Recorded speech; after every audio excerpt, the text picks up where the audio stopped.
अस्सलाम वालेकुम नाज़रीन, मैं हूँ नईम मसूद और बात आज करनी है जो मौजूदा लोड शेडिंग है ये कैसे सामने आई। वजीर आजम की एक रिपोर्ट और उनके एक बयान के मुताबिक इस वक्त 27 जो पावर प्लांट्स हैं वो आउट ऑफ ऑर्डर है। सो 27 पावर प्लांट्स के आउट ऑफ ऑर्डर होने के सबब कमोबेश 7000 मेगावाट की बिजली भी आउट ऑफ ऑर्डर है। अगर इतना कुछ आउट ऑफ ऑर्डर है तो गर्मियां तो अभी शुरू होने वाली है।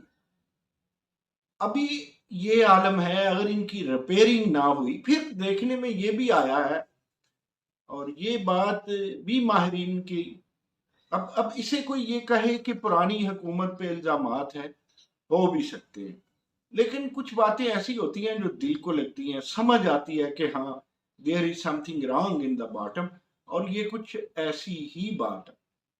वो कह रहे हैं कि जो पावर स्टेशन है, जो पावर प्लांट्स हैं, उनके दरमियान और पेट्रोलियम वालों के दरमियान, फिर जो एनर्जी वाले हैं उनके दरमियान वो कोऑर्डिनेशन नहीं है जो होनी चाहिए।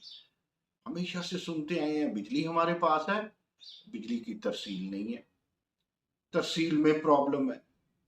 अच्छा, इन सब को अगर सम अप करें तो हम ये कहते हैं कि कोऑर्डिनेशन की प्रॉब्लम है। जब कोऑर्डिनेशन की प्रॉब्लम हुआ करती है तो नाजरीन उसमें लैक ऑफ कॉन्फिडेंस या लैक ऑफ इंटरेस्ट वो बड़े अवामिल हुआ करते हैं जिनकी वजह से कोऑर्डिनेशन ब्रेक हो जाती है। अब आने वाले दिनों में पेट्रोल महंगा होने की भी बातें हो रही हैं, और दूसरी तरफ अगर सियासी दर्जा हरारत को देखें तो वो स्पीकर जिसने अभी अपना रिजाइन, डिप्टी स्पीकर, स्पीकर ने तो रिजाइन दे दिया, वो डेप्यूटी स्पीकर जो स्पीकर बने बैठे हैं जनाब कासिम सूरी साहब, वो जनाब कासिम सूरी साहब जिन्होंने हर काम को रवायात से हट के किया, और आपने देखा, पूरी कौम ने देखा कि उस दिन वो असेंबली में अचानक आए, सरदार अयाज सादिक को पहले चिट भी नहीं भेजी जो असूलन और रवायतन पहले भेजनी चाहिए थी, बैठे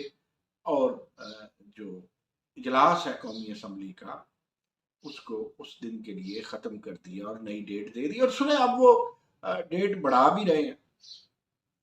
अब इस्तीफे दे दिए हैं, आपने जाना है, आपकी ख्वाहिश है कि इलेक्शन में आप जाएंगे तो छोड़े ना फिर भाई केपीके की हुकूमत भी, फिर क्या छोड़े, ये क्यों लड़ रहे हैं पंजाब असम्बली का इलेक्शन, फिर छोड़े क्या वो 4 दिन की चांदनी फिर अंधेरी रात। आप क्या चाहते हैं कि आप कोई ऐसा काम करें कि जिसके सबब चंद दिन आपके रैकेट पे वजीर आला बनना आ जाए, या आप इंतशार चाहते हैं। देखें, जमहूरियत की चाहत में इंतशार चाहत नहीं होती, बनाव चाहत होता है, और या आप ये देखें कि बिगाड़ से कनी कतरानी होती है। दे रिजाइन करें, अगर नहीं करना तो फिर इसका मतलब है दाल में कुछ काला काला है। मुझे नहीं लगता, रात एक जगह बहुत सारे तज्जिया कार बैठे हुए थे, मैंने उन्हें कहा कि वो जो 64(1) है आइन की, उसमें हाथ से लिखा हुआ रिजाइन ही माना जाता है, तो वो रिजाइन कबूल होंगे। उन्होंने कहा जी वो कासिम सूरी ने कबूल कर लिए हैं और इसको एतराज नहीं होगा इलेक्शन कमीशन को।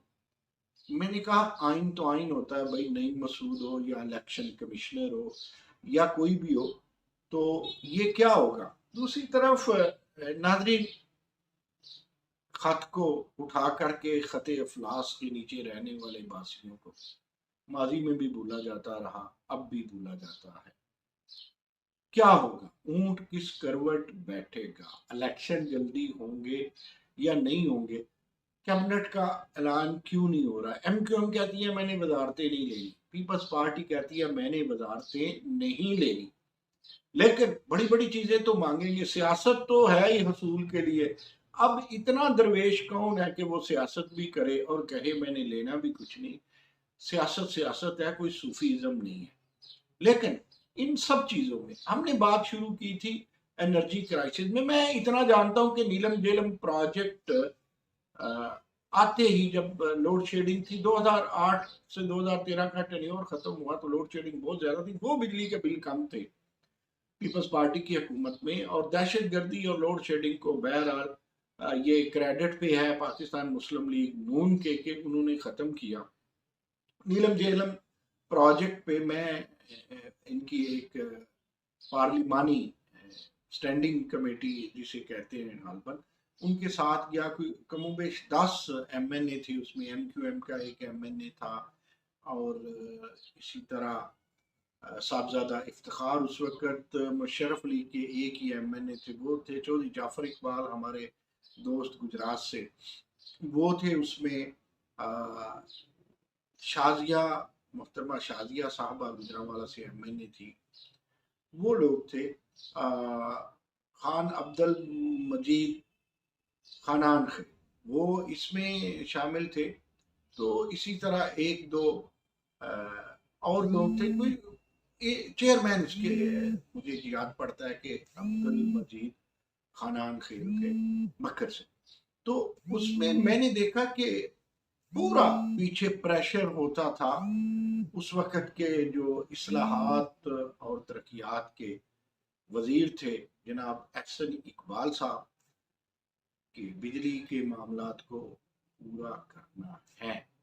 अगर वही स्पीड रहती है, अगर वही सारा कुछ है, तो ये कब मेकअप होगा, कब इलेक्शन होंगे।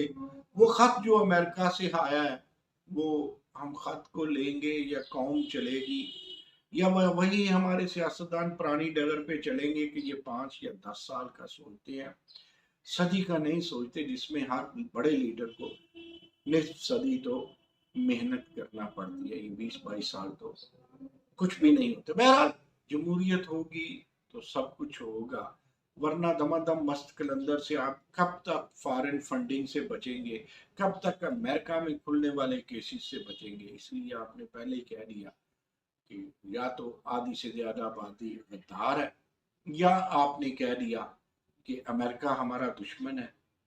आप किन किन बातों से कैसे कैसे बचेंगे? क्या ये जमहूरियत है? कितना झूठ बेचेंगे? कितनी गैस लाइटिंग से काम लेंगे? कितना, इतना झूठ कि वो सच लगने लगे, फिर जमहूरियत तो कहीं नजर नहीं आएगी। अल्लाह हाफिज।